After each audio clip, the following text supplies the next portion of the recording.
Kolla vilka listor de spelar.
Om jag testar den listan någon gång så jag aldrig gör. Jag vill bara gå i tid hela tiden. Ja, testa. Det är noll på det är bara skit in. Eller bara därför att skrämma på.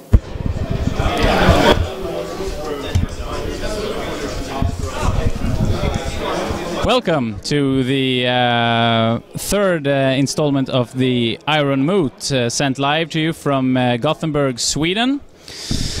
We will have some live streaming for you today. We're currently playing the Swedish Masters. My name is Jocke Rapp, and next to me is Samuel Sandholm. And we will bring some reports from the current game, which is game 3. No sound. This is our first time doing a live stream, so we have basically no idea what we're doing, but we'll try to get by as good as possible. We'll switch the game now so you can see what's going on.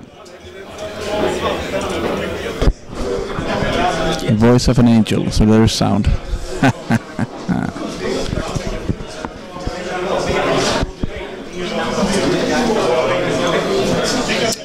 Okay, the players, there it is, whoa, sorry, wrong names. Let's change that up. Very professional.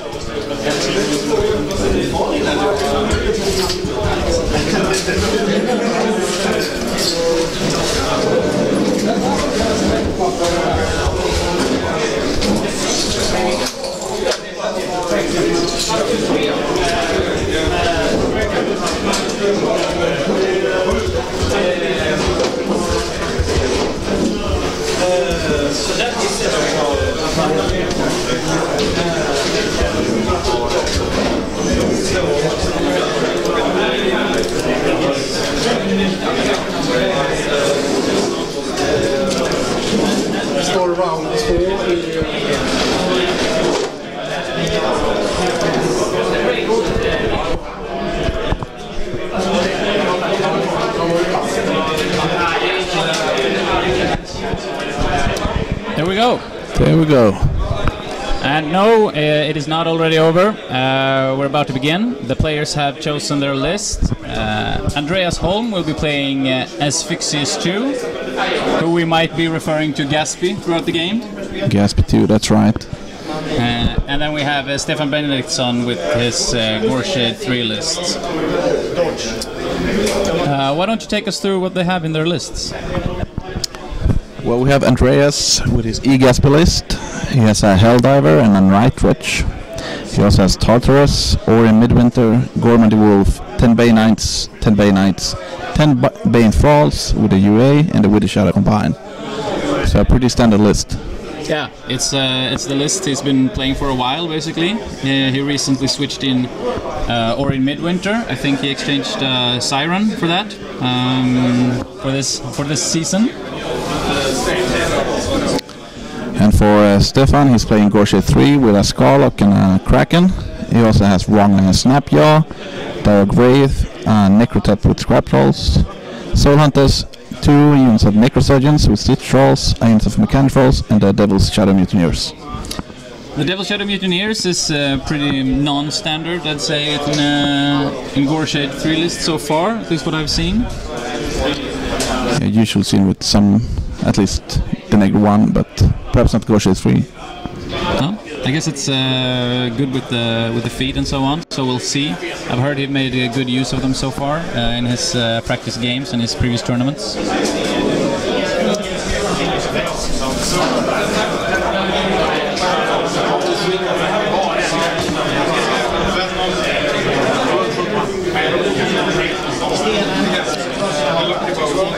We'll see if we can move the logo here to maybe make the clock visible.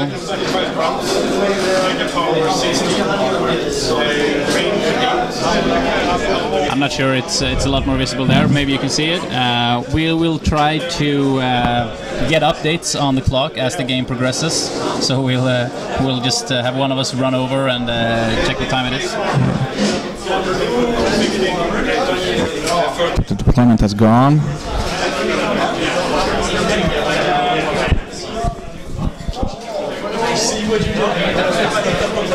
Have these players played a lot before? Yeah, actually they've played several finals against each other in Swedish tournaments lately. They played two big tournaments during this year and last year, Lincoln and Gothcon, as far as I can remember. I'm sure they played a lot more games aside from that as well. Yeah, I remember Gothcon, not this year but last year, when they met in the finals. And Holm had to take a puke break, and then came back and assassinated Stefan, or his caster. But, yeah, I remember Andreas's words the night before was that he was drunk as a bile thrall.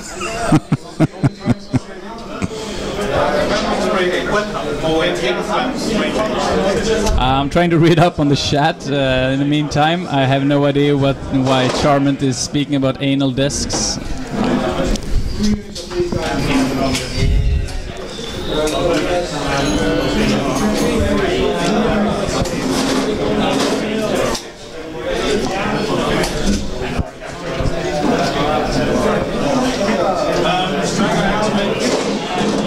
so what do you think their game plans are?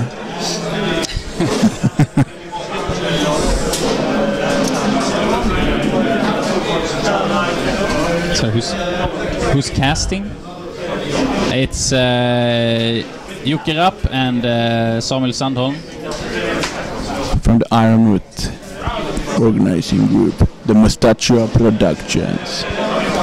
The two guys without the mustaches. Exactly.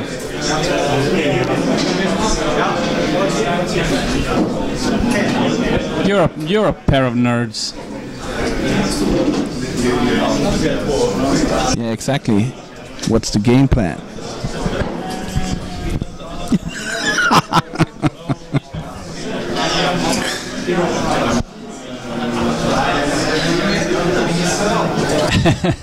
I do have an invisible mustache. That is correct.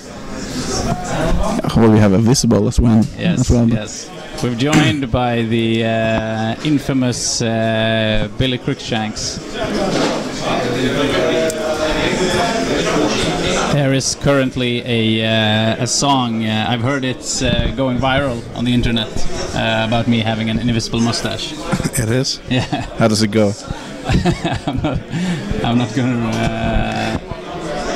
my singing voice isn't what it used to be from when I was younger. Because of all the singing. Exactly.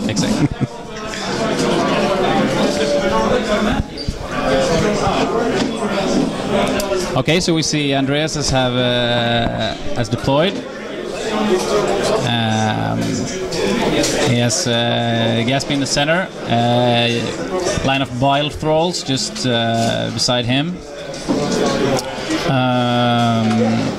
There's Jax beside that, and then he has a unit of, let me see if I get it right, it's Bane Knights in the bottom, and also Bane Knights in the top, and Bane Thralls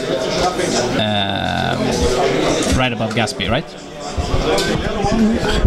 I can't see it, to be honest. But Don't look like the Bane Falls. Should I run?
So I just went over and asked them what kind of game plan they had, and Holm answered so loud that Stefan heard. So he said he had no idea, but he thought he would be frustrated about soul hunters. But I guess that's how pro players roll. Exactly. And I didn't dare to ask Stefan because he was so concentrated on getting that Icelandic.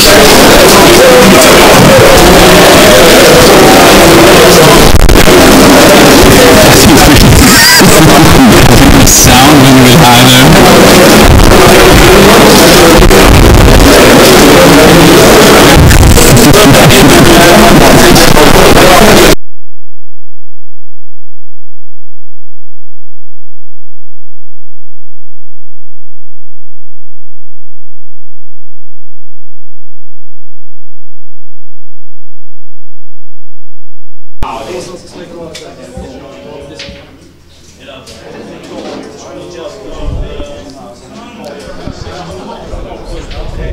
Let's see if I can turn some knobs here and make something happen with the sound. Yeah, we're back. Yeah, we're back. We're back. Are you back? So Holm has started. He's running up. He's moved up. He moved up Gaspy, and he's run with his arc node. And Gorman has gone up and clouded. Do you think there's going to be another end to this than Holm timing out? Isn't that Stefan's game plan? Just let Holm time out? Yeah, that's standard standard game plan for these two, or maybe it's standard game plan for Stefan against a lot of people, I guess, in tough matchups.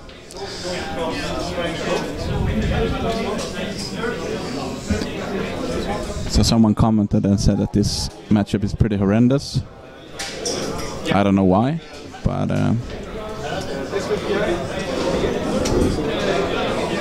I guess you all love Cricks.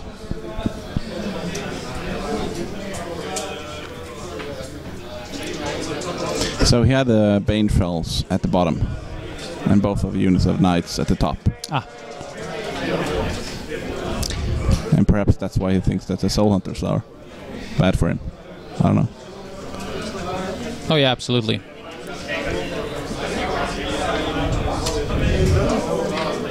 The Soul Hunters has a lot of. They have several attacks and high speed, and also Goreshade3 has one of his spells is a recursion spell, so he can bring back dead warrior models. Cost 2 focus, so it's like a Soul Hunter recursion thing usually, which is pretty strong. Does it matter much that he has direct wraith, so that they become incorporeal? Well, that's only during during their own turn. Direct Wraith makes Soul Hunters incorporeal within his command range during their turn. It's nice to be able to go through obstacles. They won't have a problem with that stone in front of them, although they probably won't anyway. And they can ignore free strikes from basically most of Andreas' army. Oh, okay.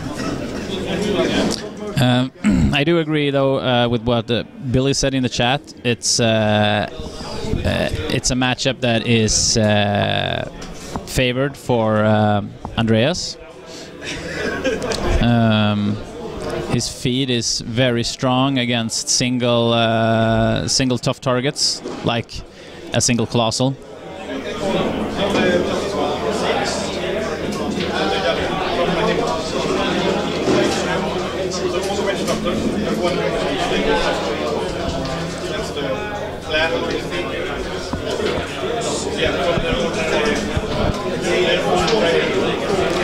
How does the Devil's Shadow Mutineers work? Well, they're a 3-man unit for 4 points. Whenever they kill something that is living, it's removed from play and they get one of their guys back.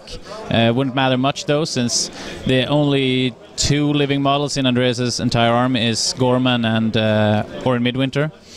Although they do have a really powerful model in Zera who has 2 guns which are POW 10 Weapon Master with Eyeless Sight and Black Penny, magical. Does Eyeless Sight see through the clouds? Yes. So it's entirely possible to try to use that to engineer an assassination on Gatsby. Together with her feet and some attacks to get through the clouds. First turn, Andreas chooses to not put up any caustic mists. Gatsby has a spell that costs 2, lets you put clouds into play, and if you enter them, you get a corrosion point. I'm assuming since he has an upkeep spell next to him, he put up Hellbound on himself and camped the rest. He did allocate one to the Night Wretch.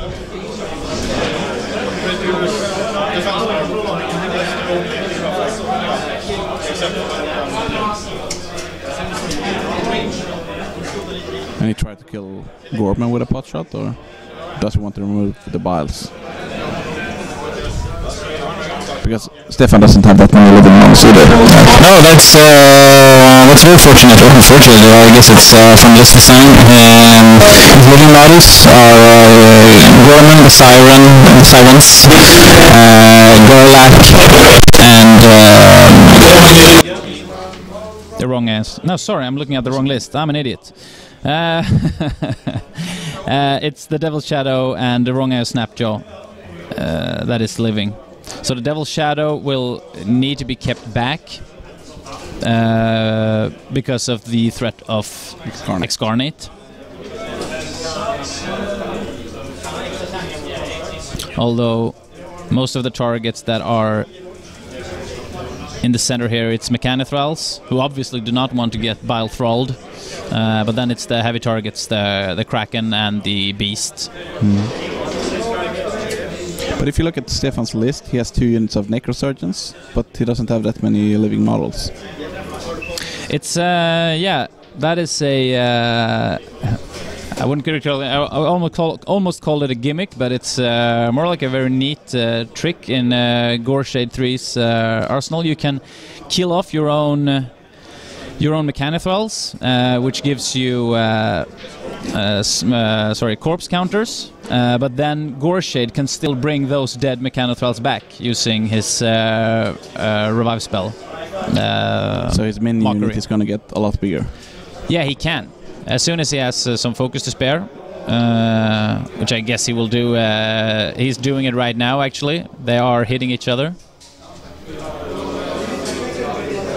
Okay, so he can kill off the Stitch Shrells as well to get Mechanithrals? No, they don't provide corpse tokens, only living models and Mechanithrals. Oh.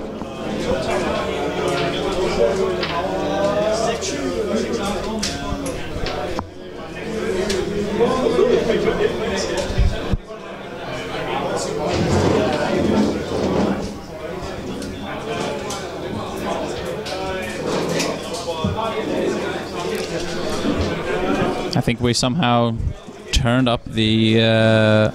So we have a question from Russen2. Hugo, you're bringing beaver anus for Ireland? Yeah, Hugo. Are you bringing some beaver anus for Ireland? Yes, beaver anus, yes. Ooh.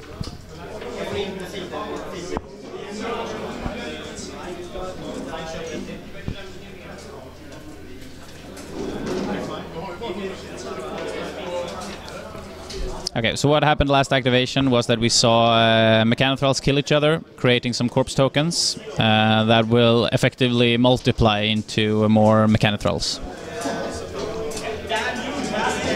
Well, if he kills 2, he gets 2 more back. Yeah.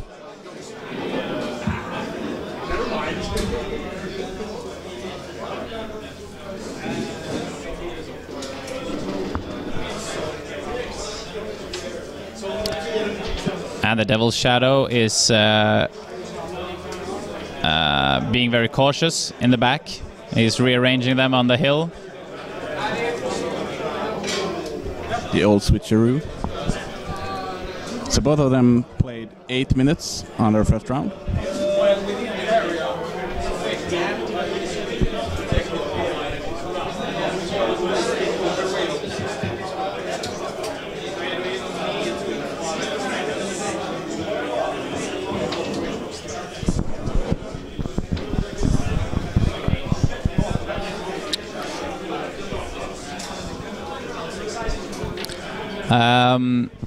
I'll try to translate since they're discussing in Swedish, and I'm not sure the volume isn't that high turned on for you. But currently, they are. Andreas is. It's Andreas's turn, and he's discussing the possibility of a feat later. And he pointed to the foremost Mechanothralls and said that currently those are the only one who can. Feet on me. I don't know really what that meant. Of course, in Stefan's turn, he can bring on more Mechanothralls, and also he can, of course, run with the Soul Hunters. I'm guessing he's going to stay back with Gaspy on the edge of the kill box this turn. Okay. But do you think both of them are playing on attrition?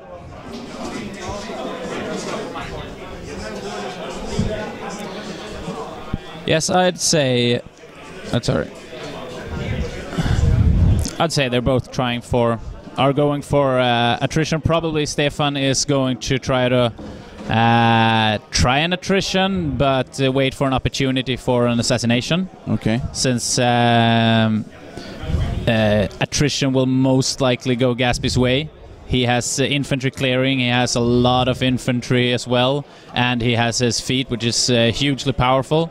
His feat lets him bring back 10 dead models from his army, and who return as solos and can immediately charge, which usually means a lot of Banes. Do they become incorporeal?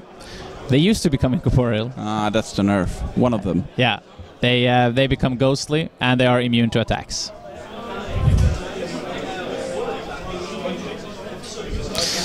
Okay, so Andreas is moving up his Helldiver. A very powerful assassination tool in most Gaspy armies. Yeah. It allows you to knock a caster down and then bring on the feat and charge it. I've heard a lot of Goreshade1 players use it as well. Yeah. Knock over Butcher 3. Secret Goreshade1 tech there. Are the sound levels better now for those of you listening, or are your headphones completely dead by now?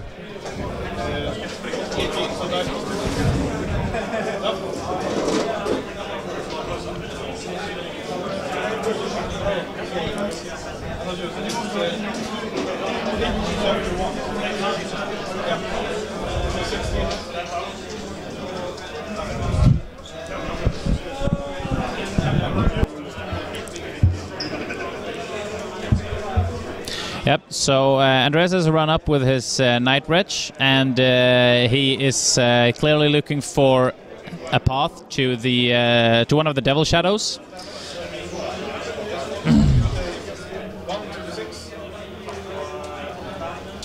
And he will go for... he will most likely move up to have that Night Wretch in his control area, so he can make an Excarnate. And the Wither Shadow is moving up, and they're putting up Puppet Master on Gaspy.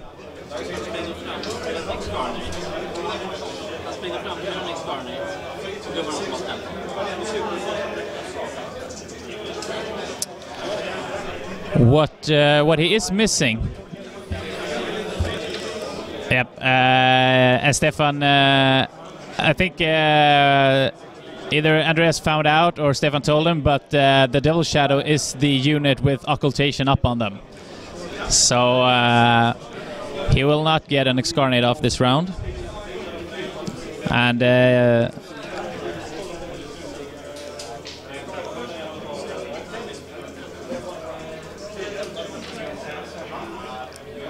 so I actually think Stefan told him when he saw his plan.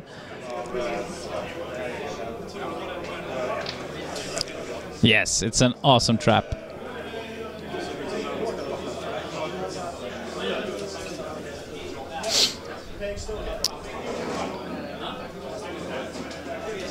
So this looks like, I'm guessing Andreas will lose his Arc Node, and he won't have gotten an Excarnate off for it.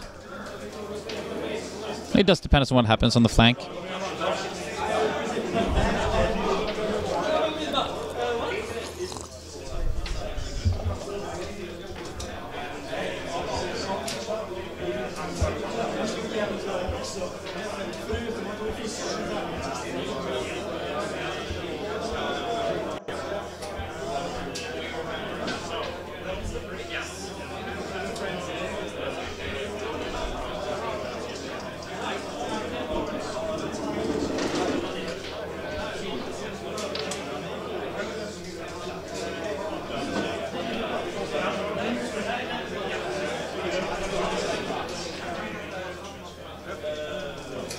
They're talking about the counter. Andreas says he didn't notice the counter. He's unsure if he ever heard it being cast or not, but he's not contesting it being there. He's just making excuses for why he moved the Arc Node up, and Per is there facilitating. Stefan var snäll och såg till. Efter att Ark Node sprungit fram så berättar Stefan. Ja. Men kören börjar lägga sig hela tiden. Holm hade bara missat.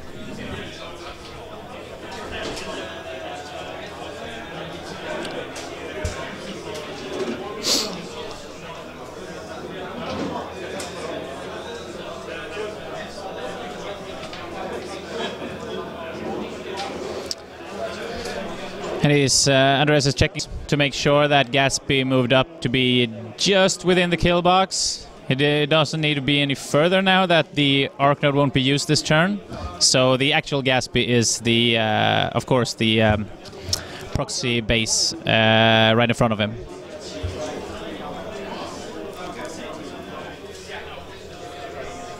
So Andreas is saying, the question is, do I care about my Banes or do I not care about my Banes at all?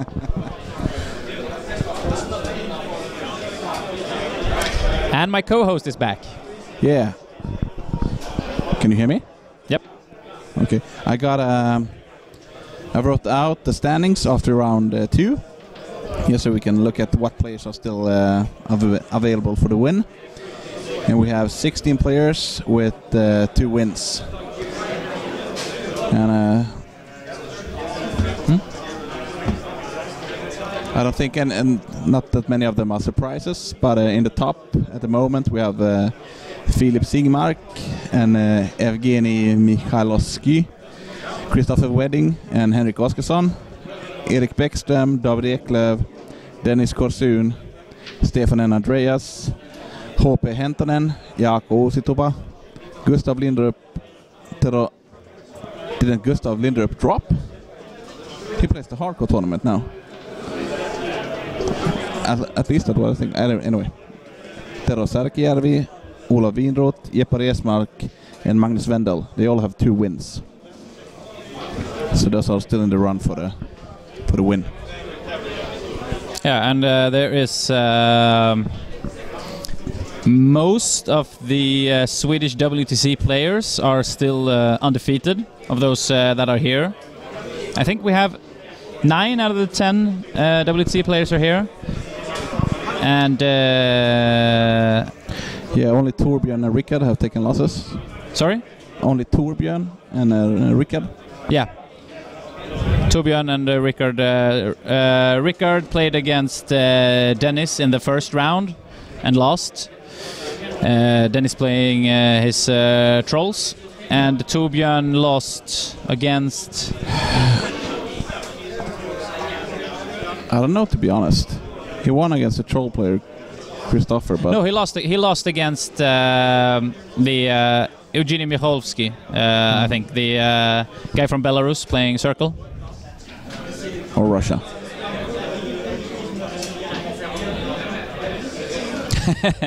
Billy is complaining about the way you pronounce Swedish names in Swedish, and as a bonus, he also pronounced the Finnish names in Finnish. Yeah. I might not have gotten the Russian guy right, but even I can't understand when you pronounce Finnish names in Finnish. but we can take them in Swedish. Philip Singmark, Christopher Wedding, Henrik Oscarsson. Exactly. So we have Christopher Wedding still playing. He is the last year's champion. He won the Swedish And Masters. the previous years as well. Yeah, he won, and he's won the Iron Invitational. He often wins a lot at the Iron Moot. Yeah, so in the Iron Arena, where you can get points, you can get different kinds of stuff. You can get listers, you can get templates, you can get boxed units. If you beat Christopher Wedding, you get a box immediately. Yeah, there is basically a. And now we see Par or Yeah. Per in the lower right corner. Why did you call him Par? Did you move to England? Yes, Par. And he's the head organizer of this tournament. I think he's only had 3 beers so far. So far, so he's doing good. But that's because he woke up at 5 in the morning to have a champagne breakfast. After being thrown into the pool At 2 by o'clock. the Finns and Christopher Wedding. It's tough being organizer in Sweden. Philip Singman. Zingman.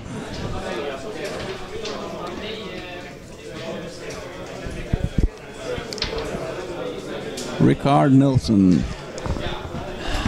Billy is asking how Paz mustache game is holding up. Actually, it's a shocker to the world. He shaved off his mustache a couple of months ago. He did. But I think he's trying to grow it out. I don't know why he shaved it off. Was it because he met a girl?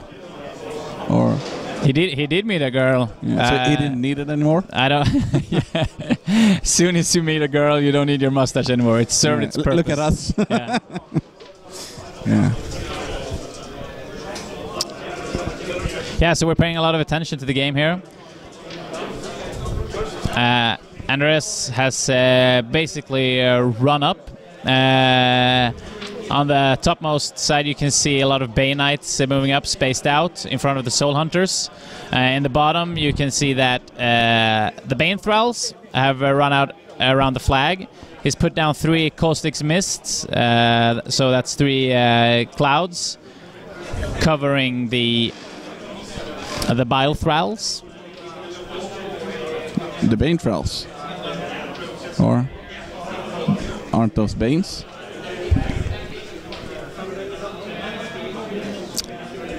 I'm assuming that at least the 2 in the middle are Biles, but I might be wrong.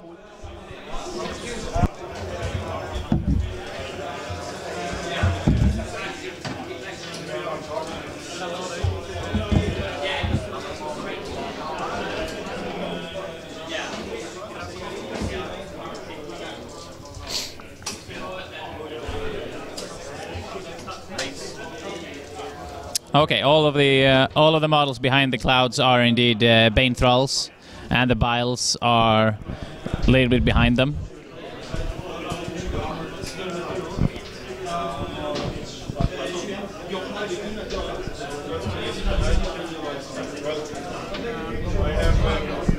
And what you can see is Stefan moving his tokens around, and Andreas talking to Per.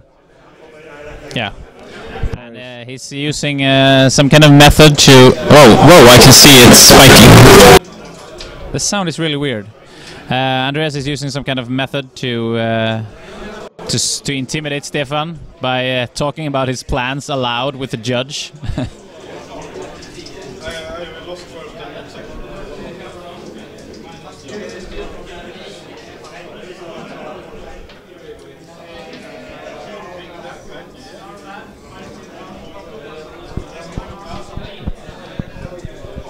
Does Goreshade3, does his feet only freeze living models or all models? No, he can do his feed on any friendly model, I think, who then makes everything under a template, 3-inch template, stationary, and then that model is killed, destroyed.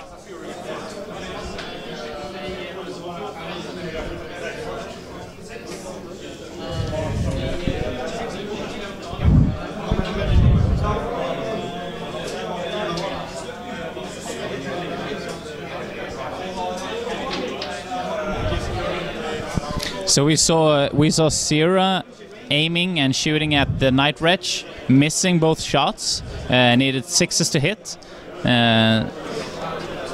So that's unfortunate for Stefan. He really wants to take that Night Wretch out, so it cannot actually do the Excarnate next round.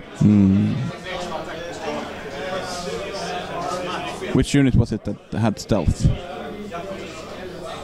Sorry? Which unit had stealth on it? The Devil Shadow had stealth on him before, which meant he couldn't Excarnate. But he didn't find that out until after he moved up the jack. Because Excarnate otherwise is 8 inches. Yeah, 8 inches.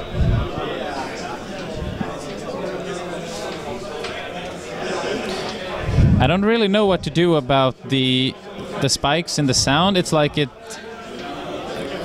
goes, it sets on a higher setting somehow when we stop talking, but we don't have a setting like that on our soundboard.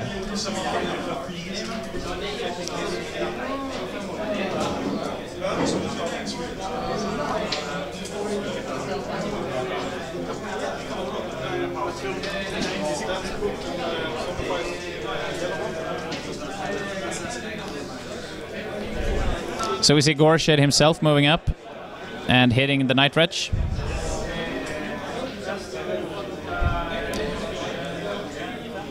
On dice +1, he gets 14 damage to the 4, knocking out both movement and the arc node.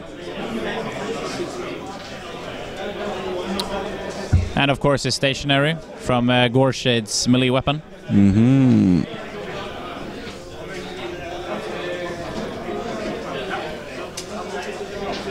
Is Goreshade a weapon master or did he boost?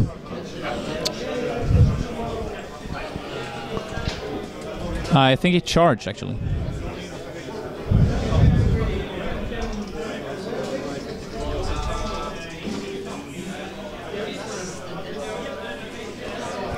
Someone is kicking the table. Oh, they're moving around chairs, which makes the camera shake.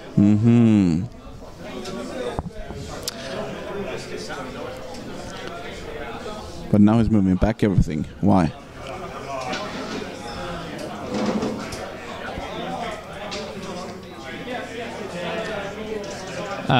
Well, he can't very well move forward. The clouds make one point of damage if you walk into it, so he can't see through them. He can't walk through them. And he's now that he's knocked out the arc node, it's the threat of the Bile Thralls are very predictable.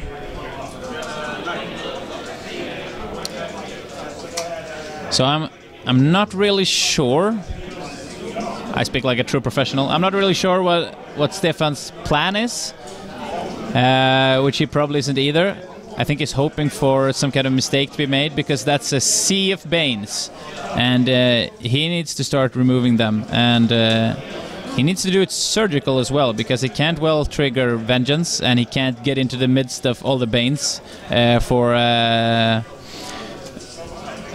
Scarif being purged on.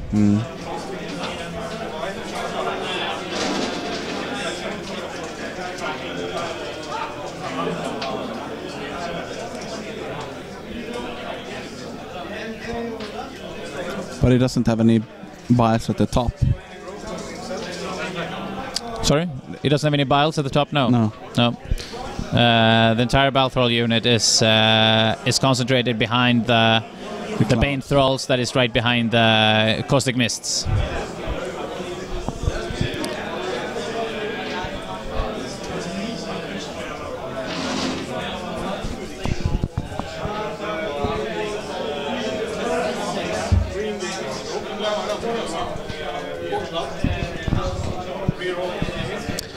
And Stefan, he's deep in the tank.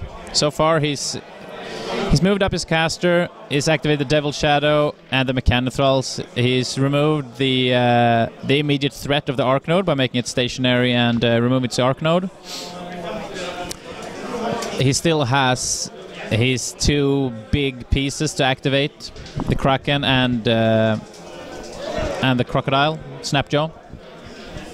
So he's moving the Kraken backwards, out of fear from Weapon Master charges, naturally. We're probably gonna see him take pot shots into the Bane Knights, the nearest Bane Knight unit. Yep. So he rolled a 3 on the D3 for shots, so he got maximum amount of shots out of the Kraken.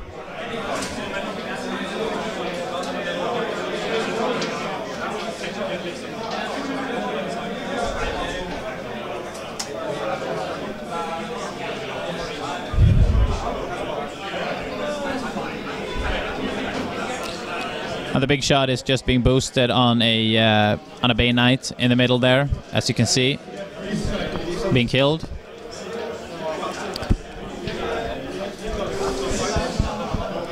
So I kill a couple of models of the southmost Bane Knight unit, which will trigger Vengeance on them next turn.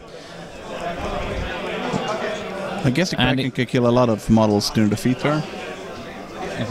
The Kraken can kill a lot of models on the feat turn. Oh yeah, absolutely, it can. Especially bunched up models, of course. But at the same time, it's not that high volume of attacks, and they're pretty high armor. What he needs, back. Yeah.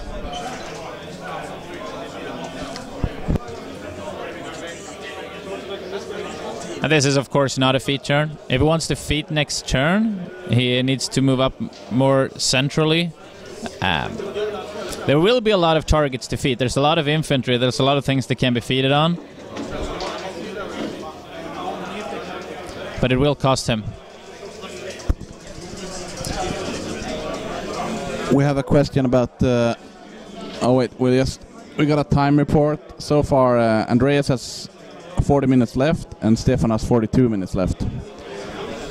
But Stefan's second list was Scabbers with a Scarlock and Ripjaw, a Machine Wraith, a Gormandy Wolf, 2 Warwick Sirens, Gerlach, Wildfrass with a Scarlock, with a Shadow Combine, Bane Riders, 2 Pistol Wraiths, Dougal McNail, Madeline Corbeau, Blood Witches plus Hag.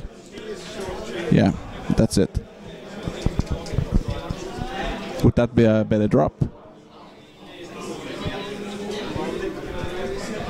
I guess you have to consider that Andreas had a pretty special list as well. So.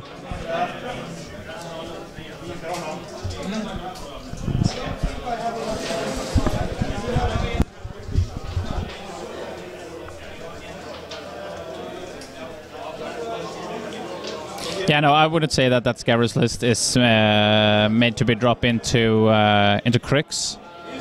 Andreas has a very low living model count as well. And Stefan probably knew he would be facing Gaspy, so he wouldn't get a lot of Excarnate targets off either. At least Goreshade3 has a very live assassination throughout the game, as long as he keeps his feet, and he also has the Kraken.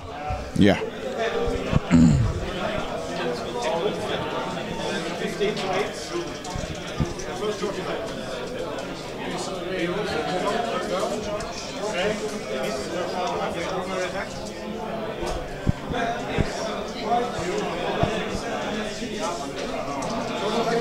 Okay, so we see a rapid change of flank with the crocodiles.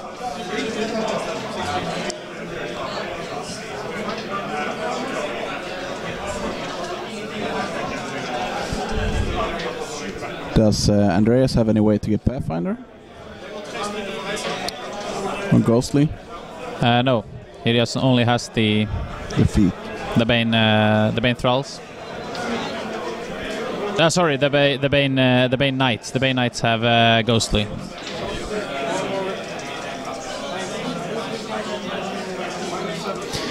So Stefan just said he activated the Soul Hunters and declared these are gonna kill as many dudes as they can. I don't know what kind of order that is, but I want it. Yeah.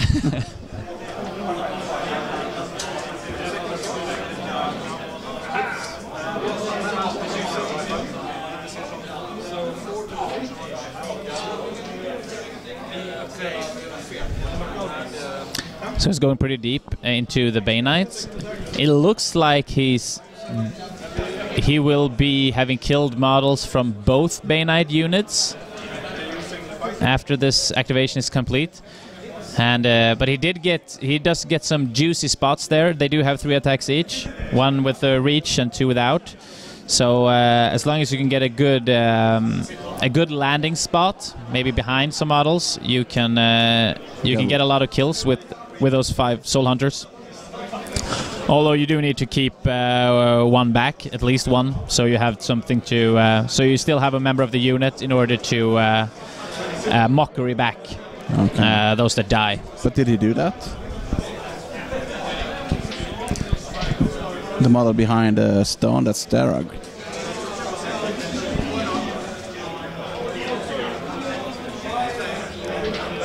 I do believe that's a Soul Hunter. Is that a Soul Hunter that's still behind the... Isn't that Darag? The stone? Oh, over there. That's... Tricky.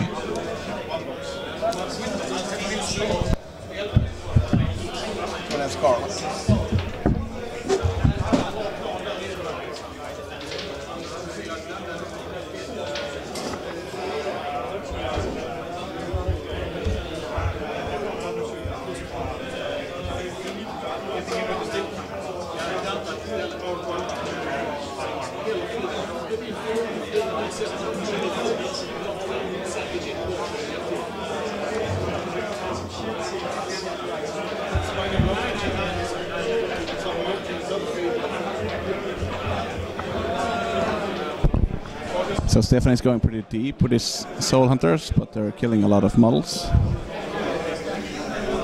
But he's safely light cabbing back home. Yeah, that's a really big, unhealthy chunk of Bane Knights removed there on the flank.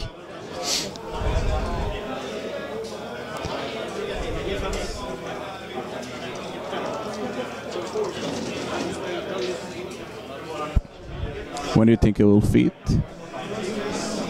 Gaspy? Yeah. I really don't think he will feed this turn.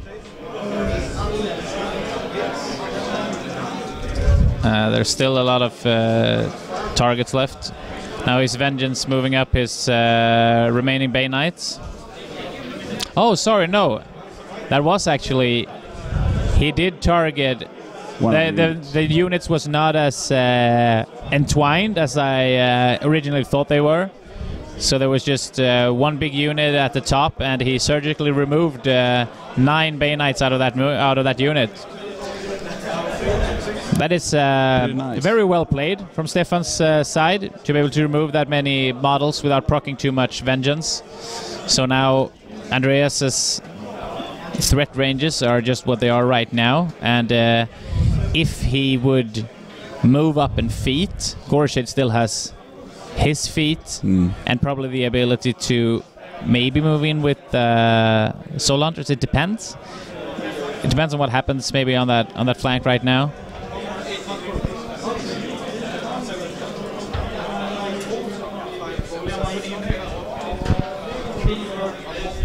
Because of course, if Gatsby is able to be in a semi-safe position and he can remove the Soul Hunters and the Kraken, that puts him in a really, really good position. And then he's also safely threatening Stefan's flag.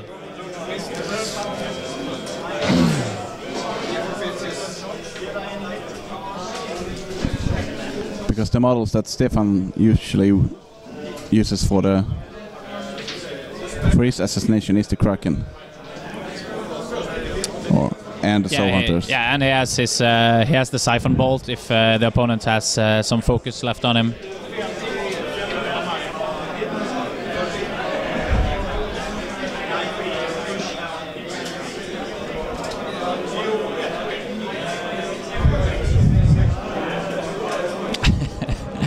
Now we have some people in the chat complaining about popping up the Helldiver and then resolving the Vengeance move. Yeah. Should I go tell the judge that he's watching the game poorly? What do you think? Yeah, we should just scream out Maintenance Gate.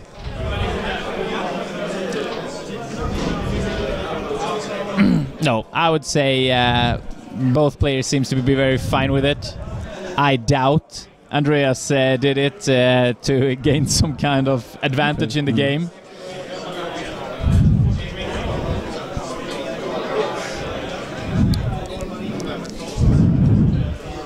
Oh, and we can see Stefan doing the Jeppe Resmark move.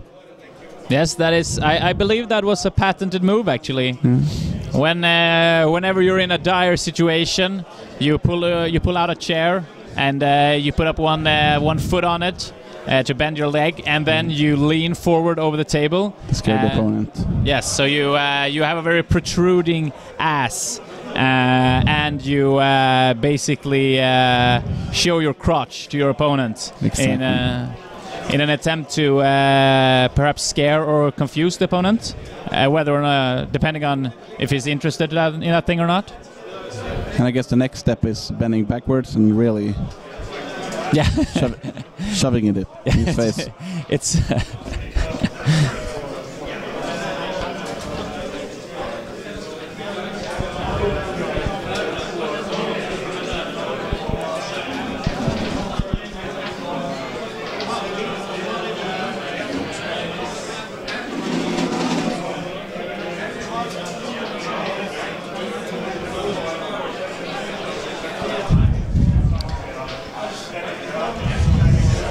so the Bay Knights, since they also have a Ghostly, they are immune to free strikes.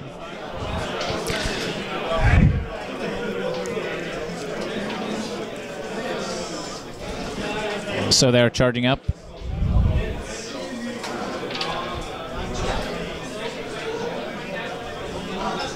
And he did get the curse off on the Soul Hunters in the beginning there.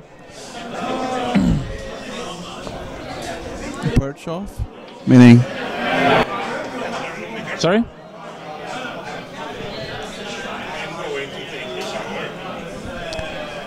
Someone asked about the commentators. It's Santa Claus and the Easter Bunny.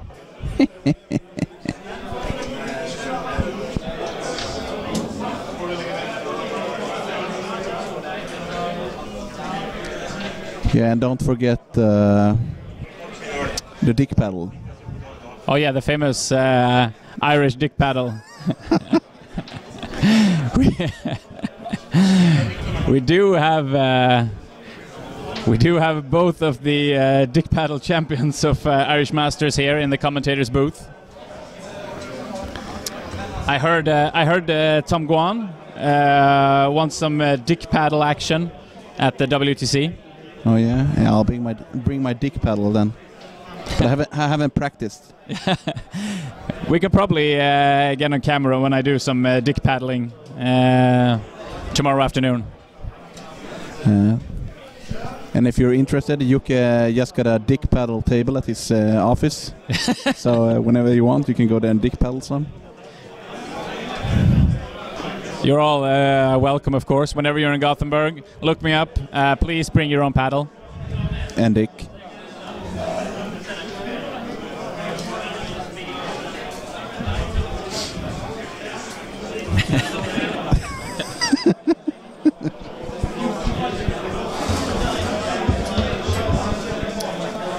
Yeah, so Billy is commentating on not practicing for dick paddling might be crucial. For those that don't know, and you probably don't want to know, but the old Irish art of dick paddling is when you throw a ping pong paddle straight across a ping pong table, which is important. It has to be the full 2.5 meters of ping pong table in order to count, and you hit one of your friends right in the dick with the ping pong paddle. This may or may not have been performed at the Irish Masters. Yeah, actually that's how you know how long table tennis table is supposed to be. One end, and they try to hit the crotch of the other player, and when you get the right measurements, then you know how far it's supposed to be. Yeah.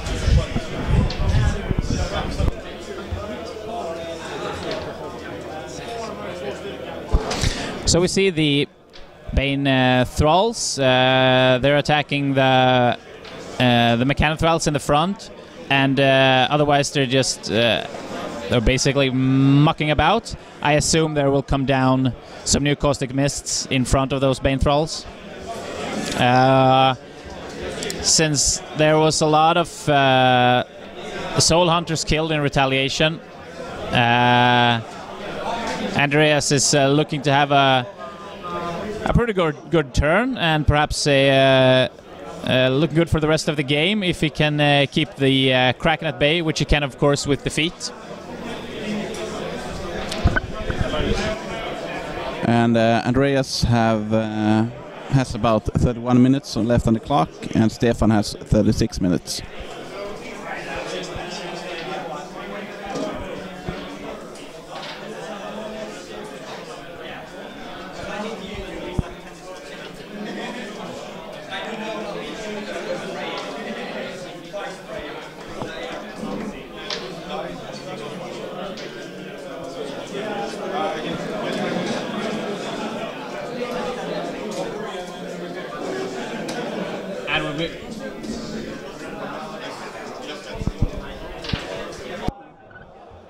And we will see a Bilethrall Purge here going off, which will get the Stitch Thralls up front and some of the Mechanic Thralls.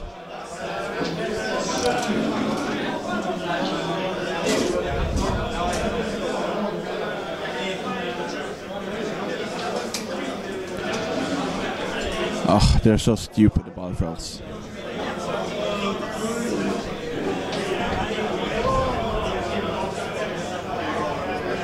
Yes, I believe the term is fair and balanced. Fair and balanced, yeah.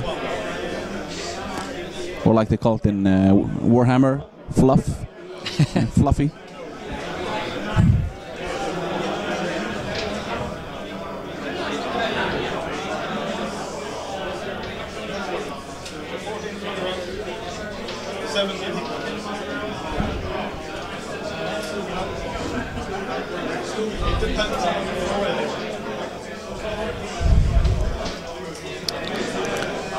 So, yeah, Stefan lost a lot of models this round.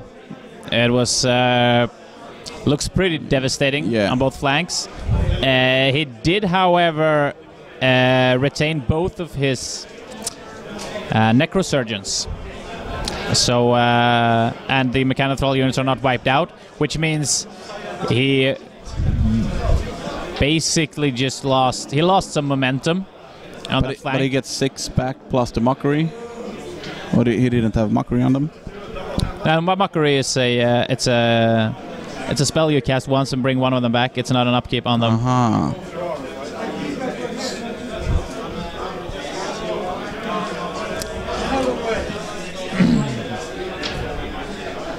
How many games do you think these players have played with the casters?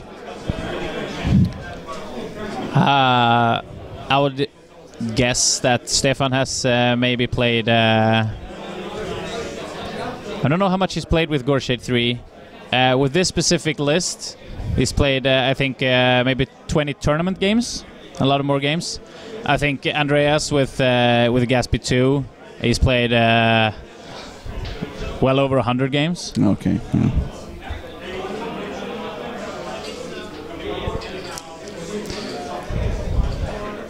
And Snapjaw goes down from the hill. Interesting things to note is at the Iron Moot we do have something called Big Five or Big Game hunting, which means that we have a pack of players, five chosen players that are considered to be big game at the tournament, complete with pictures and bio on them. And there goes the ears again. I don't know why that happens. It's funny because it only happens to you. Yes, it's because I'm so loud. I should watch that little meter there. When it goes into the... It pushes it. Yeah, when it's pushed all the way. So who is this Eroticus complaining about the color ljud?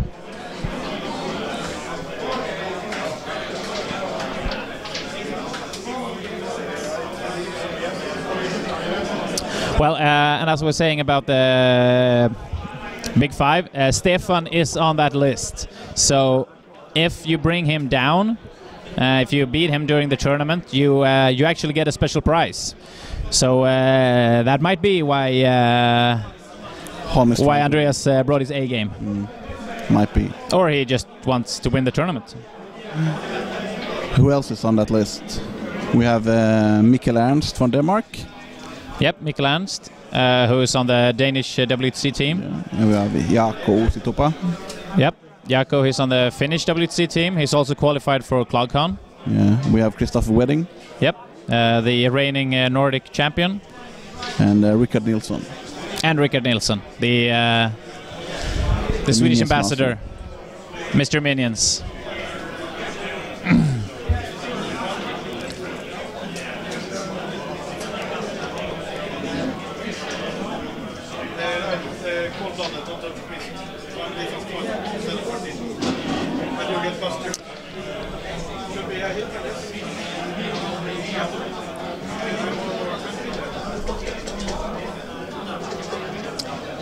Sorry, that is miscommunication. Mikkel is not on the Danish WTC team.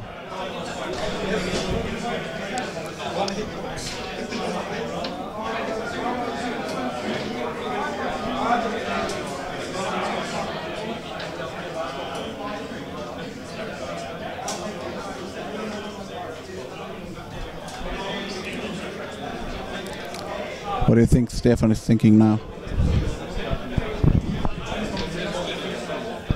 Yeah, I don't think...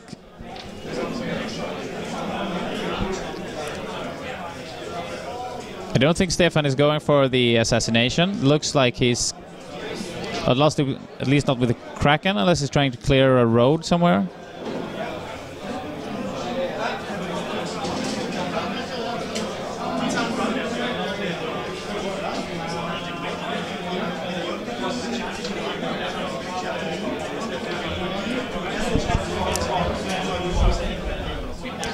So what's happening now is he's measuring a lot of control, and it looks like he's gonna just unload into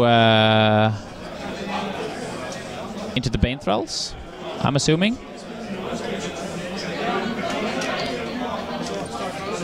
That does look like it can be pretty bad for the Kraken. Of course, he has to go up and commit at some point during the game. But he will be feeded away next turn, probably. It's pretty likely he will be feeded on next turn. Lish will have, from this point on, at least with that many models died, Andreas can basically feed. He can basically remove the Kraken whenever he wants, without having to kill any of his own models, and teleport back. So he's shooting a Bile Thrall. He shot a Bile Thrall in order to get the blast off, and now he's shooting his small guns on Bile Thralls as well.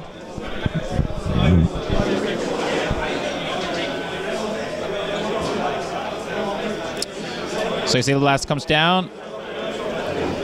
It seems to he catches 4 of the Bane Thralls, or maybe 3 of the Bane Thralls in the blast.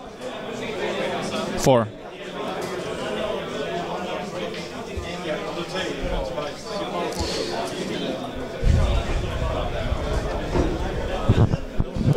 So he's clearly going for the attrition run. He does remove a lot of models. He still hasn't activated Ronga Snapjaw or the Devil Shadow. But the problem is that next turn, a lot of the Bane Knights will still be around on the top, and Andreas still has his feet to level the playing field.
Yeah, so he's bringing back some Mechanic Thralls with the Necrosurgeon. Moved up north towards the Kraken. It looks like he's just going to he's going to get one charge off. He wants to charge, maybe just move up and beat some more on the Bane Thralls, and generally get in the way in front of the Kraken, which isn't very likely to stop the feat, though.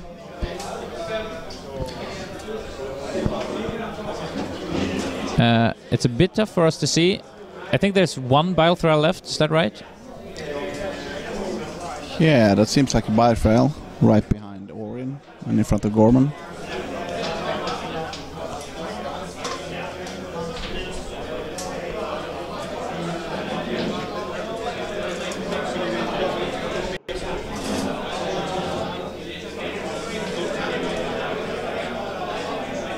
Do you know what the clocks are showing? I'll go look.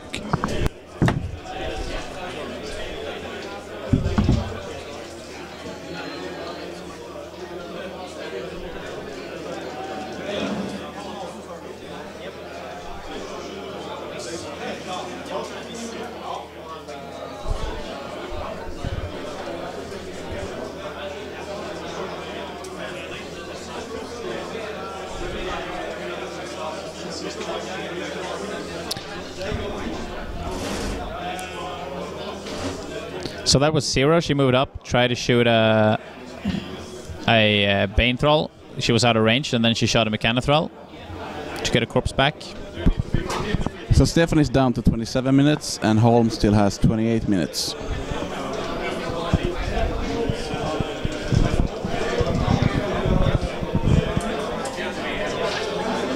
I wonder, should we bring the tournament organizer here and hear his thoughts on the game?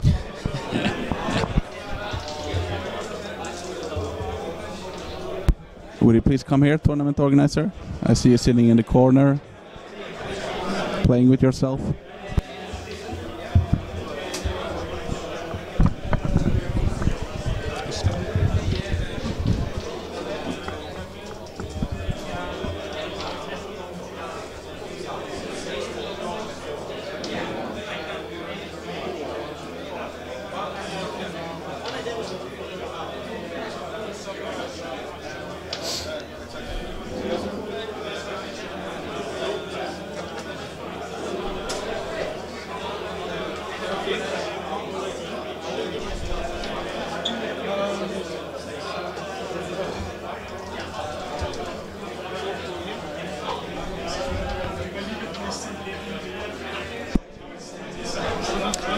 So we're joined by Per, the head organizer for the tournament, who has been standing around watching the game. What's your thoughts so far? I know that Holm is really angry that his Bane Knights didn't manage to kill the last Soul Hunter up in by the clock. Yeah, because he did get to strike on all the Soul Hunters. Yes, he had 2 attacks needing 6s to hit, and missed both of them on the last one. So he thinks that turned that whole flank. I don't know what Stefan's planning now, but he's always he's afraid a slow game. Yeah, but he's afraid that Stefan will move up and do some and bring some Soul Hunters back, because he didn't do that. Has he activated the caster already? Or maybe... Yeah, I'm unsure if he activated it. I don't think he has activated the caster yet.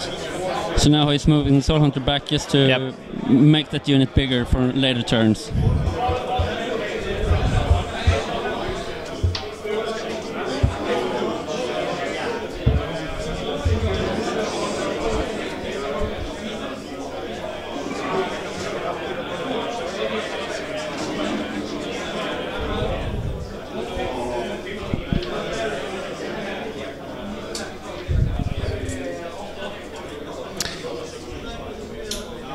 Yeah, so it looks like those Bane Thralls will... the Bane Knights will live, and they might pose a very big problem after Gaspy clears the Kraken with the feet.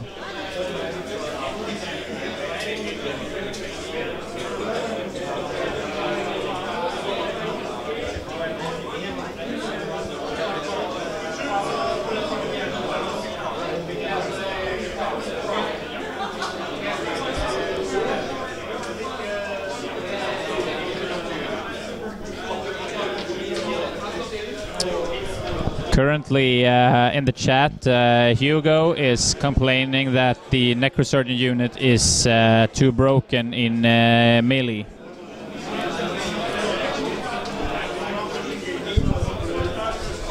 Classic Hugo. It's not like we're contending for first place anymore.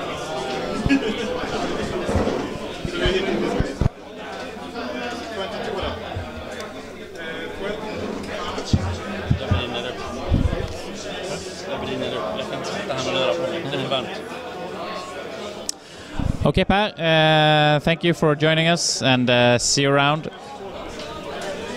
I can mention that it's very hot in our little corner where we're doing the commentary. So I'm basically dying here. I would need to drink a lot more beer, or maybe water. Is that water?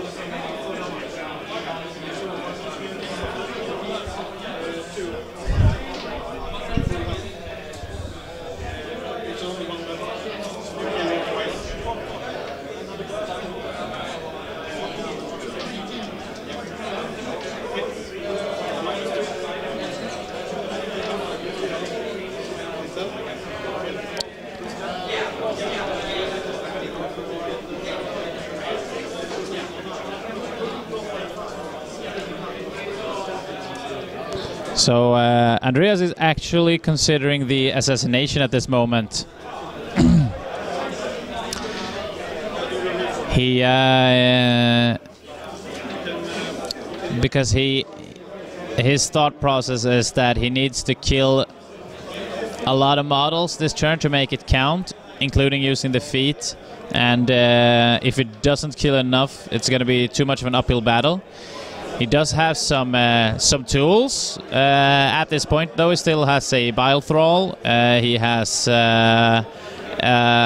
still quite few Bane Thralls. His unit of Bane Knights, who has not been taken out.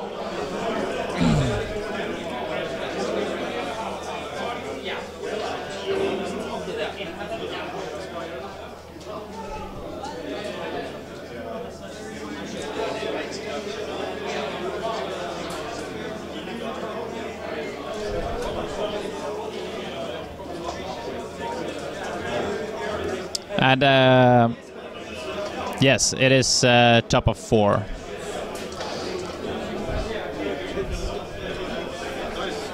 Round 4.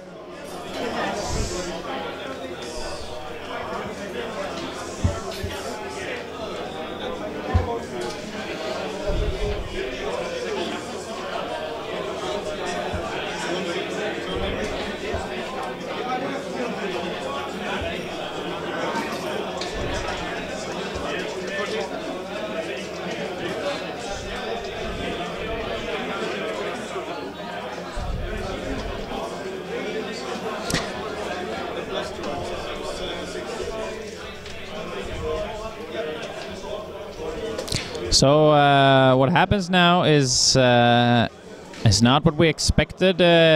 Andreas will probably not pop his feet this turn, although it might depend on what happens. He's considering not using his feet, holding it back,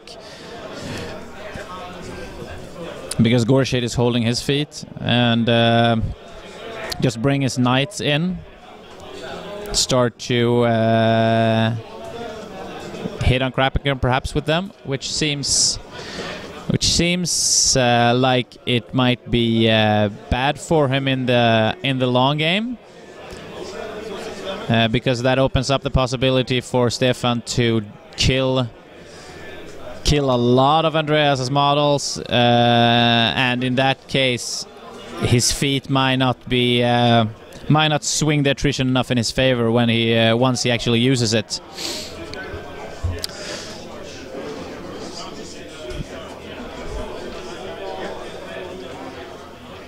So we see the Helldiver coming up,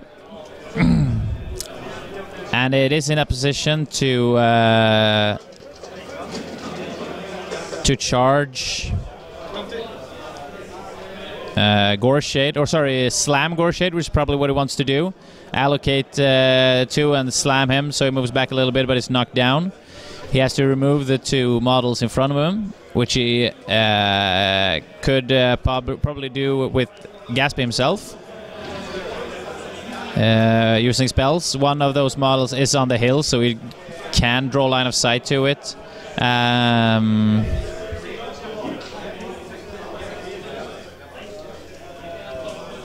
that probably needs to be a death knell that needs to remove those 2 models, maybe Orin, and then he can do the slam, but then he also has to have landing positions for the feet models.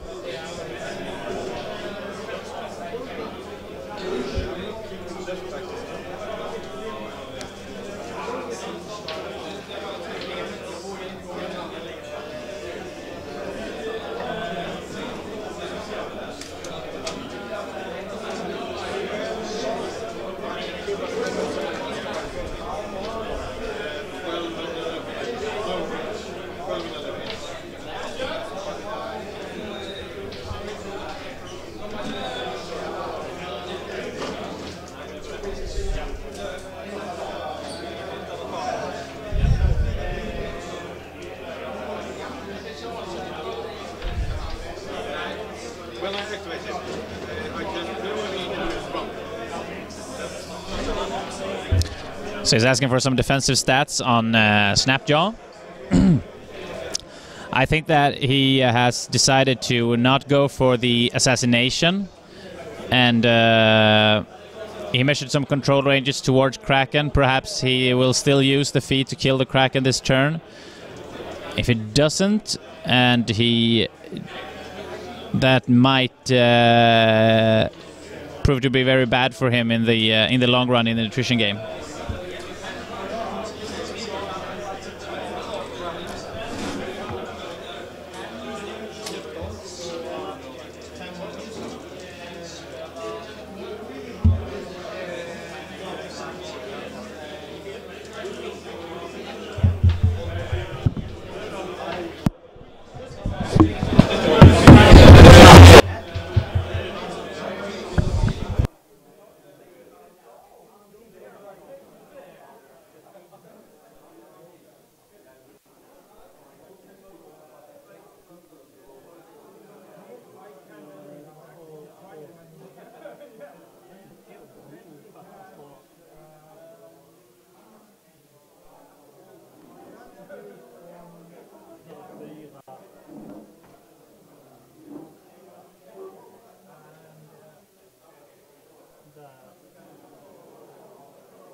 Recorded for history, and there's enough of that.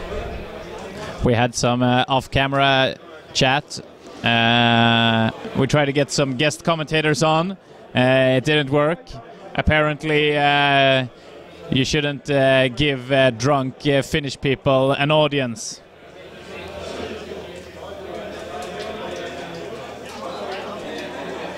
We have almost 20 minutes. Almost 20 minutes. So Andreas has 20 minutes on his clock, and Stefan has 23. And yes, it's head money in the flesh. And he's not drinking Pople. Drinking water with a straw. Gin tonic. Gin tonic ja kaikki jää. I can't understand what could ever go wrong with giving him a mic.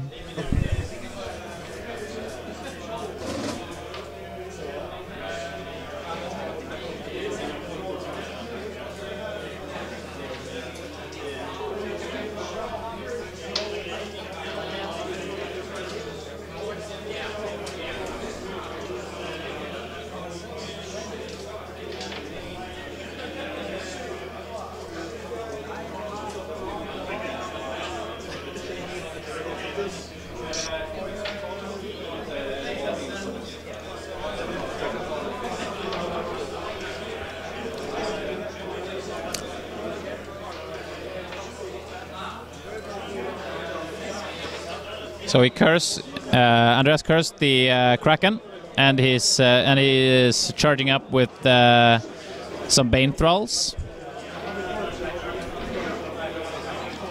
And with Curse, he will actually get a couple of Baneites on it as well, and he might do some good damage.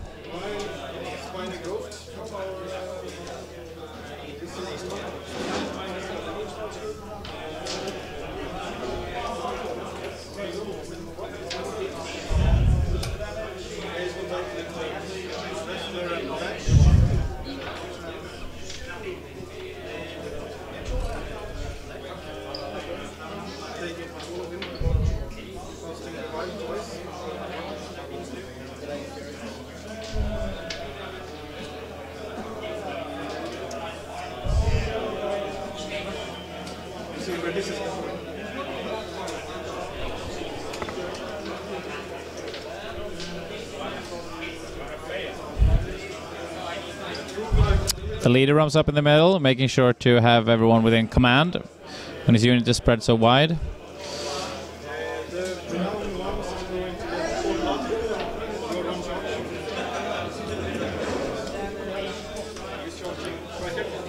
Stefan is showing us that he's trying to grow long hair.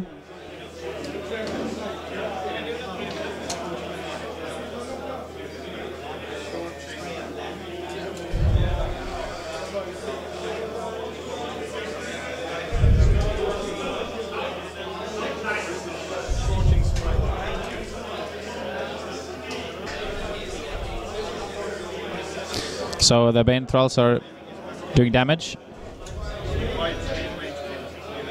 They made 9 damage and 4 damage, so a little bit of average from the Bane Thralls on the Kraken. And now he has, looks like 5 Bane Thralls charging in on Snapjaw, which is very likely to be able to bring that crocodile down.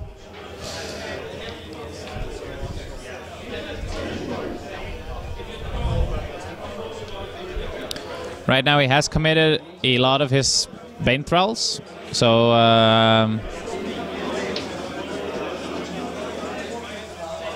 if he takes care of Snapjaw and damages Kraken enough, this will prove to be a very good turn because he still has his feet.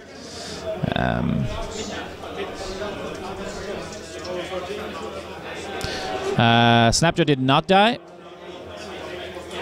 Oh, Snapjaw did die. Sorry, he said boxes left, but he just died there. Sorry for that. I misinterpreted what he said. So the Snapjaw is dead, and we'll see a couple of Bane Knight charges there. Oh, there were some behind the rocks. Excellent. They're hiding in the labels.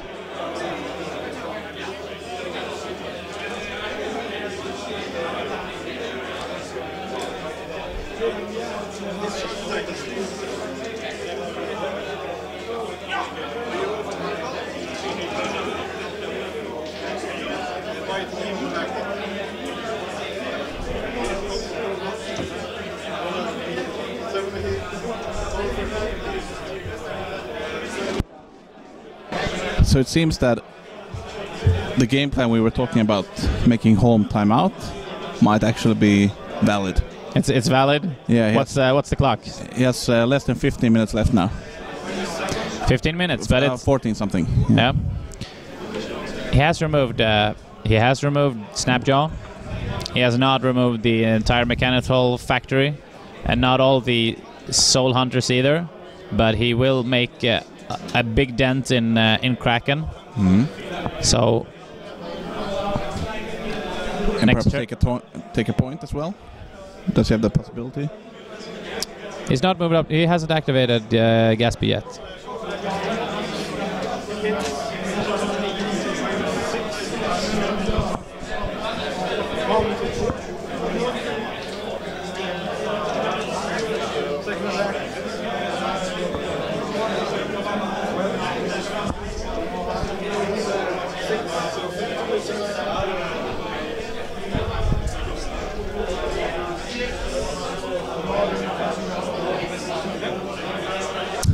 And he rolled 12 damage with the first Knight attack, rolling on -6.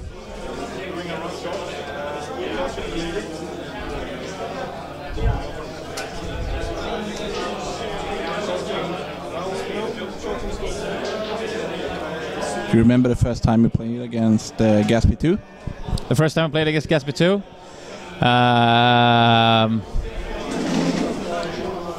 The first time? Yeah, I think the first time was also the first time I ever played against Bile Thralls. I had a really nice 9 Nys Hunters Bile Thrall Purge. I wondered why Crux was allowed in the game at that point. The same for me. It was an Excarnate, Bile Thralls, Defeat, and I also learned about Gerlach in the same game. That's I don't think I had a model left. It's a good learning, steep learning experience.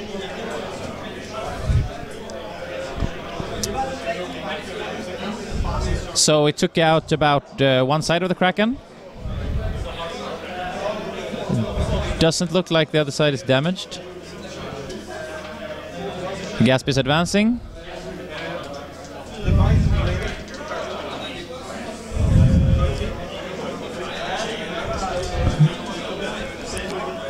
Is Goreshade's threat range 14 inches for the assassination?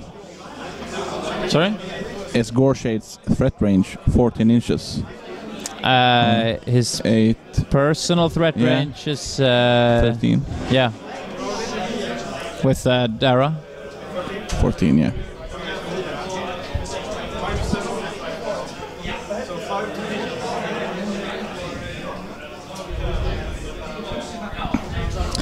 Okay, so we're seeing Gatsby advance to put out some caustic mists to protect his Bane Thralls, which is his big attrition push. If he can have those Bane Thralls survive another turn, it will mean that Stefan will be pushed back very far. His Kraken is looking pretty bad over there, having lost one whole side.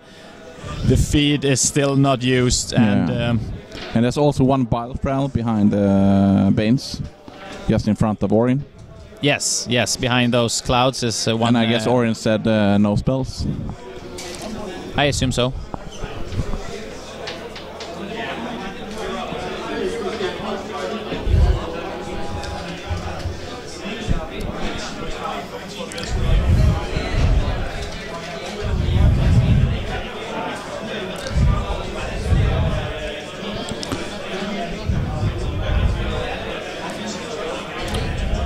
Yeah, so he did hold his feet back. He didn't think that the assassination was on the table, which meant he didn't want to use it. And the main reason was that there was a lot of models in front of Goreshade.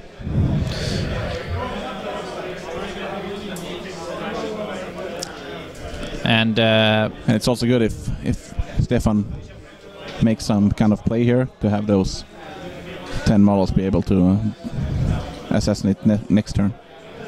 Yeah, but I can't really see what Stefan is going to do. What is Andreas down on under 10 minutes left? No, just above 12 minutes. 12 minutes. So 12 minutes means that Andreas can still execute an attrition plan, which involves defeat and playing for 2 to 3 more turns if it's quick turns.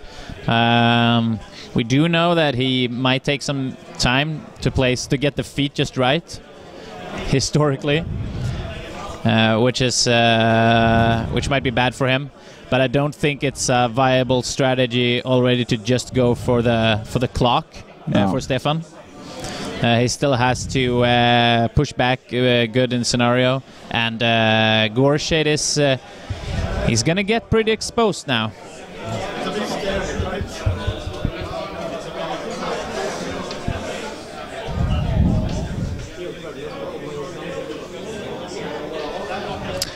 And Andreas, the player on the left, he hails from the south of Sweden, from Lund, which is, although I think it's the 12th biggest city in Sweden or something like that. It's not very big. It's barely 100,000 people living in it. Yeah, and half of those are students. Yeah, half of those students. But it's, I would say that it's the war machine capital of Sweden. But as it's a student city, it brings a lot of good players there. Yeah, I usually say there's a lot of nerds in Lund. And then some of them, like Andreas, stay. Yeah, also from Lund are Torbjörn, Christopher Wedding, Christian Ås. Jeppe Resmark. Yeah, absolutely. Yep, as well. So a lot of current and previous WTC players. Per-Ola, who was on the first WTC team, also lives in Lund. Someone just insulted you, Jocke, asking if you were from Gothenburg. Stupid Billy Cruikshanks. I do live in Gothenburg, right? You live in Mölnlycke. I live in the suburbs now. And Stefan, he is from Västerås, but you should probably pronounce it in English, which makes it Västerås. But now he lives in Stockholm. Yes. He's not nerding as much. Now he's become a Stockholmer. That means you have to give up at least 50% of your soul.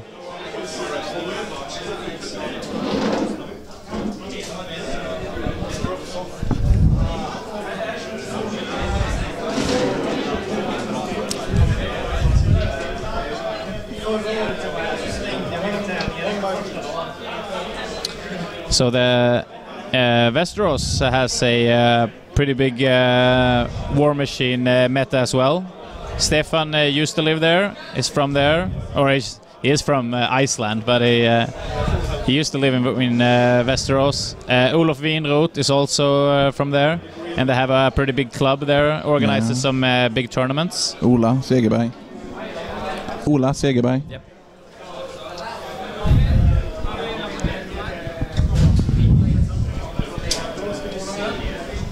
I need to bring your mic up. I can't hear it. And there we exploded the earphones. So.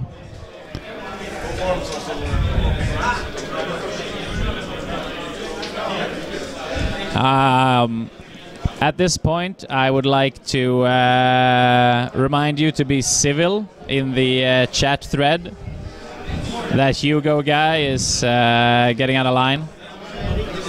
And yes, I'm also on the WTC team. I live in Gothenburg, or right outside Gothenburg, originally from Halmstad, just as Torbjörn and Wedding and Christian also originates from, which is an even smaller town that for some reason produces WTC players and then forces them to leave. It's the place in Sweden when you talk rikssvenska. Yes, yes. That's where the correct dialect of Swedish comes from. Yes, I am from the hamster.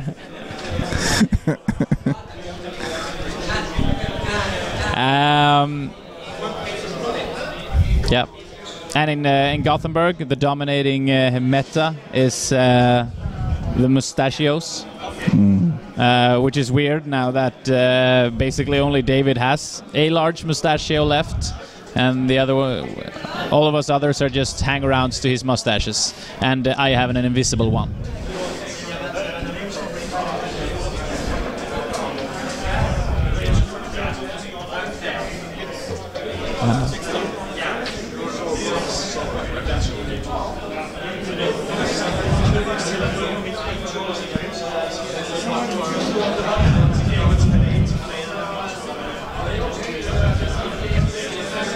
Yes, so we actually see a sweep here from the Kraken.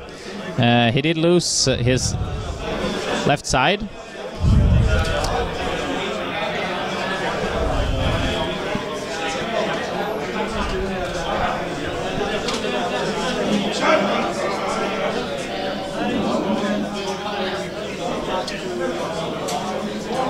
So we saw both of the Bane thralls removed there, and looks like 4 Bane Knights.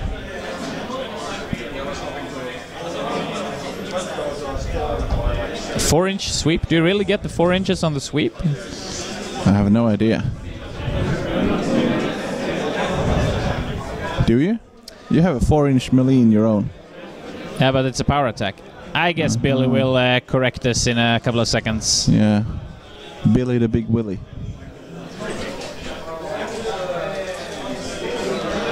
Yeah, so he says it's 2 inches. And it did look like some of those were beyond 2 inches.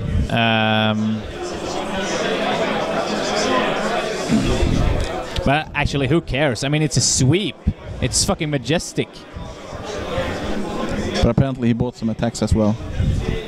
Ah, okay, those were board attacks. Yeah, that makes sense. So he swept the 4 closest, and then he bought 2 attacks. Cool. No cheating yet. No sweep gate.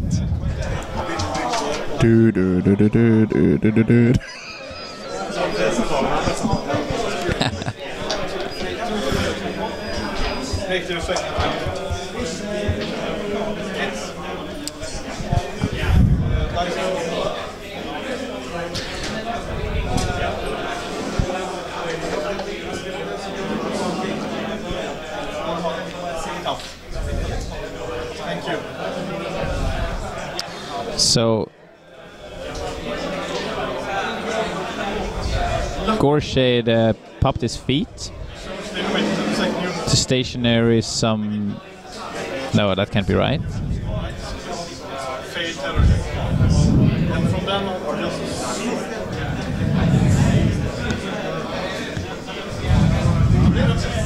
He's mockerying up some soul hunters. Unfortunately, they only have one box when they return, which means that they can't go into the clouds. Mm-hmm. But they can activate as usual, so they can advance and make attacks. They can't make attacks. that's again a lot of games for them too. Where's my phone? That's what I'm most afraid of. Because if you stop taking off all the bombs for just 1 unit at a time, it's going to revive behind your line.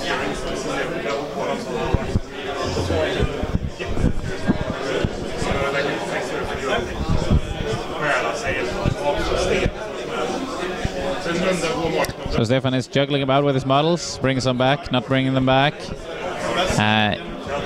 Does seem to be wasting unnecessary time. Oh, maybe not unnecessary, because he needs to think, but he would be profited by playing a little bit faster, trying to make Andreas clock out.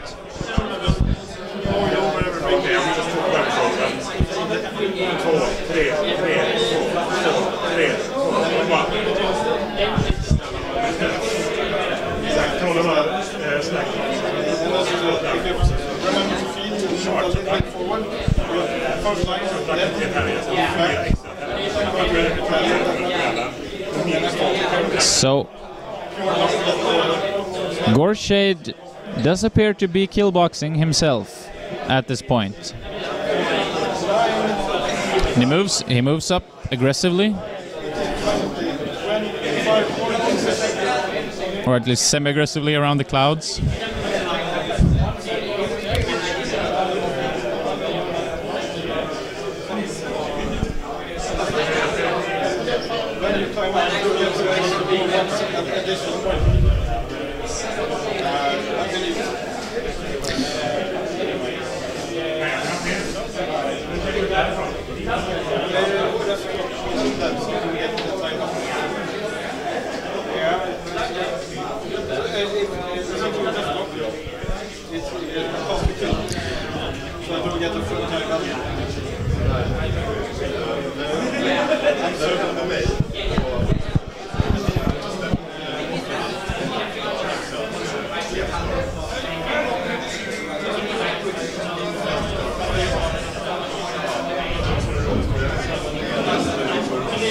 So we saw two Mechanothralls move up towards the feated on Bane Thralls, and with one attack each they managed to kill all three of them. I think one of them made a tough check, but still killed all three. And he forgot to move one of the Mechanothralls out of the Caustic Mist.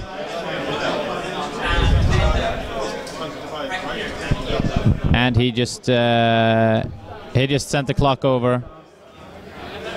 So he went a lot for attrition. He burned his feet, and he did kill a lot of models on both from the Bane Knights and the Bane Thralls. Right now, Andreas is trying to think as fast as he can, so it doesn't go for too long. But he will go for the feet now.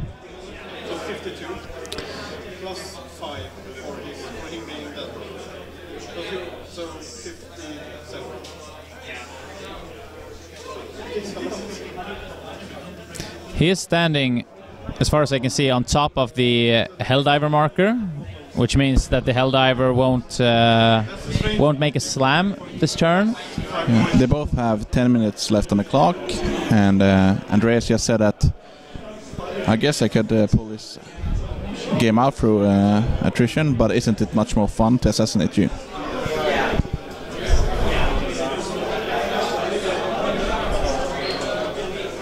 So I'm guessing we will see an old-fashioned Parasite, Feet, Curse with Tartarus, and just charge with the feated models.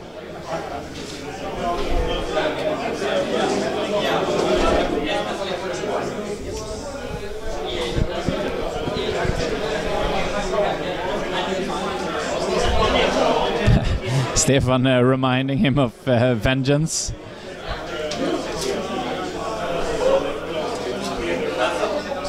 And Andreas declines to play according to the rules. Stefan actually said Vengeance, and then he said, no, I will place this first, despite it being placed in the control phase.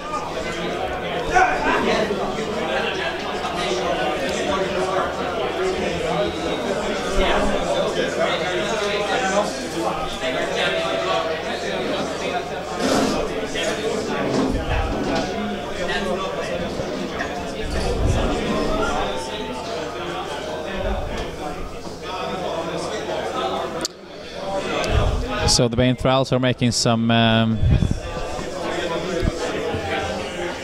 Vengeance moves, and they actually killed Dara with the Vengeance moves. I thought you couldn't kill him.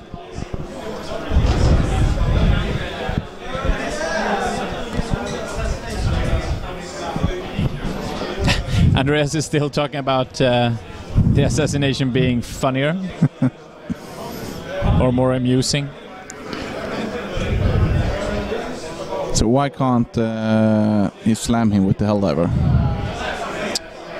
Because he's in a larger base. No, because it doesn't look like he's 3 inches away.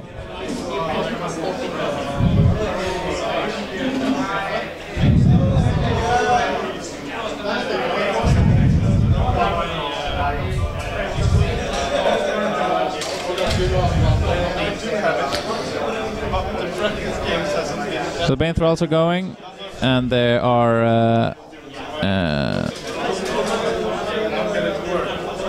they're killing some Mechanithralls to get them out of the way. Oh, sorry, that one hit on wrong eye.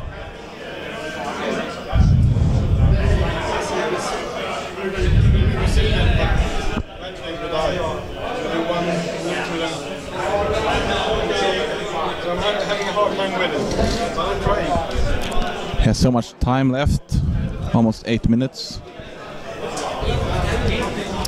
Yeah, usually Andreas gets when time gets low, he gets pretty shaky with his hands, especially when he has a good play in the bag.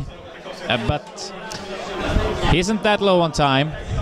Stefan would need to have been able to attrition for another turn before it went south like this in order to clock Andreas out. Now he has plenty of time to execute his assassination properly. Time will tell. And as long as he is not in the ADR, it's not interesting. In my opinion.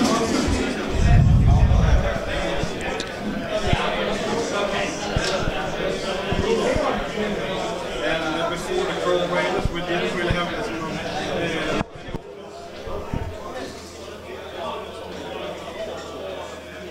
Yeah, I got the blood and gold. Tomorrow, I got the bonus list with 3 units, 2 Gators, 2 Crow Raiders, 2 Book Snappers.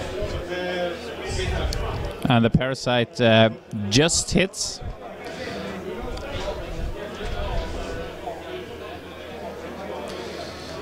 And here comes the Feet Banes.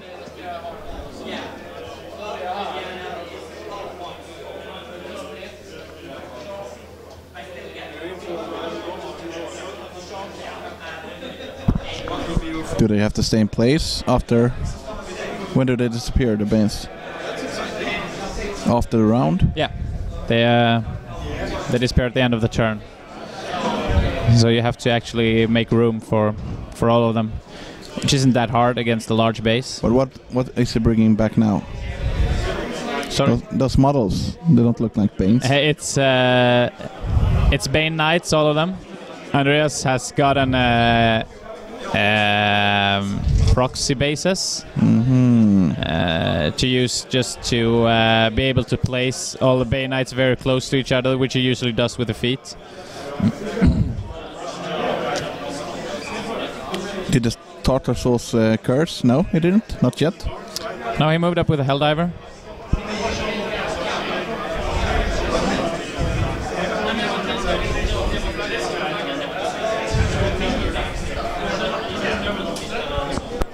Because the Helldiver got 3 focus.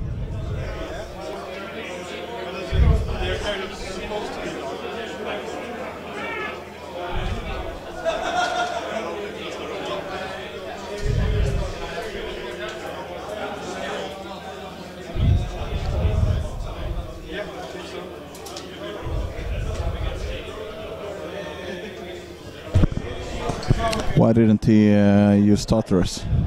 I have no idea. There he died. And there we have the handshake. Whoa, whoa, whoa. Okay, so the battle is over. Andreas wins on assassination.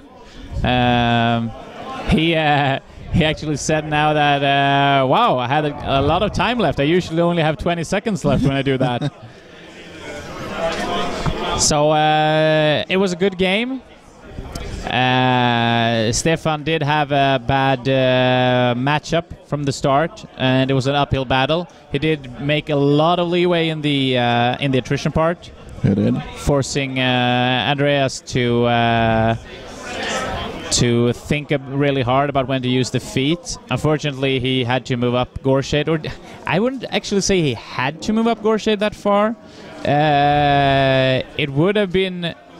I mean, it's really hard when you get that low on models to keep the feet from getting into you.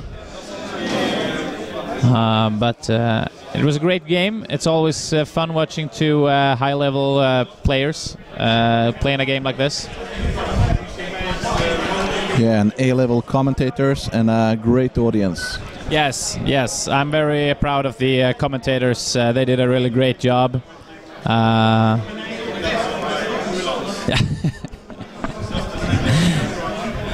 Yeah. Please give us some feedback via Twitter or on Godapair if you're a Swede or if you hang out there, or on Facebook or anywhere else where you can find us. We would like it would be great with some feedback on the commentating on the stream and so on, and what we talked about, what we shouldn't talk about, if we shouldn't talk at all. And when are we gonna get back to the next stream? When will it be? Will we stream the next game? I don't know. I don't think so. I think we have to have a fluid break. Yeah, exactly. So I think the stream will be back for round 5.